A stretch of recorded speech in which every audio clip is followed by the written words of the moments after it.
All right, so we are going to graph our equation here, quadratic, which is in vertex form. Let's first write out what vertex form is. Y equals a in parentheses x minus h in parentheses squared plus our k value. So in this equation here, there's no coefficient in front of our parentheses, so a would be 1. Our h value is at whatever we have when we do x minus 4, so that would be x minus 4 here. H is 4, positive 4. I know you might be tempted to put negative 4, but it is the opposite sign of whatever's in the parentheses. And then our k value is this negative 1 here. Okay, so we know this faces up. This a is positive, so faces up.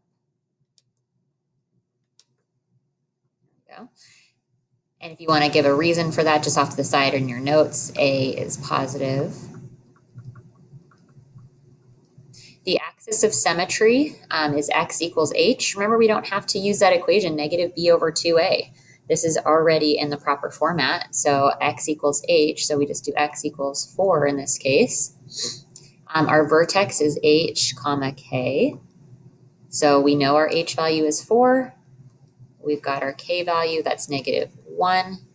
Our domain, you can write this in two ways. You can put an r for all real numbers, or if you want to just write out all real numbers. And the reason is because we can input any x value we want into that equation, right? So you can imagine putting a number here. Any number that we want can go there. Positives, negatives, decimals, fractions, anything you want. And if you think about on a graph, it's going to the left forever and to the right forever, kind of in both directions. Okay. So the last thing that we're looking at is the range. The range has to do with our lowest value for y here. Remember, there's a minimum value for this. This lowest value for y is going to be at negative 1. We know this point here is for negative 1. So that means y has to be bigger than that. That's the smallest value we can have. So y is going to be greater than or equal to negative 1. And we just kind of get that from this coordinate here. Okay.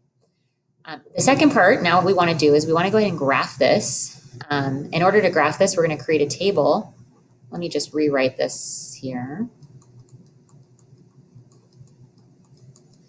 So for the table, I always do 5 points for the table, and we put that vertex in the middle. So 4, negative 1 goes in the middle. And then when I'm graphing the vertex at 4, negative 1, I would want to graph a point to the right. So 5 and 6, and then 3 and 2 to the left. So we can go ahead and put these into the calculator here. So we've got 2, we're going to subtract 4. We'll square that, and then we'll subtract a 1. So that's going to give us 3 here. I'm going to just copy that, and now I'm putting in a 3. That's going to give us a 0. And let's just verify.